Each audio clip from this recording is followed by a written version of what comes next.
Hey everyone, welcome back to the channel. Today, I'll show you how to filter emails in Outlook step by step so you can clean up your inbox, save time, and focus only on the messages that truly matter.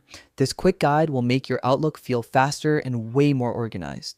Let's dive right in. First, let's get into Outlook. You can either go to the Microsoft 365 website or just type Outlook login in your browser's search bar.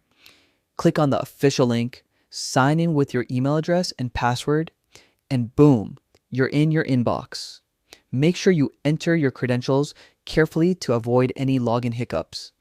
Now that you're inside Outlook, look toward the top right area of your email list. You'll see a filter button. This is the magic tool we'll use. Click on it, and a drop-down menu will appear with several filtering options. Here's where the fun begins. You can choose how you want to organize your emails. Unread messages, perfect for focusing on new emails you haven't checked yet. Flagged messages, ideal if you want to track important follow-ups or to-dos. With attachments, super handy when you're just looking for emails containing files or documents. Once you select a filter, Outlook instantly rearranges your inbox in real time. No need to refresh or reload, it updates right away.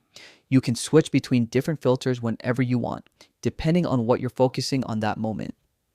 One quick tip before we wrap up, remember that filters only change how your emails are displayed. They don't move, delete, or archive anything. If you ever want to go back to your full inbox view, simply click on All in the filter menu, and that's it. You've just learned how to filter your Outlook emails like a pro in under 5 minutes.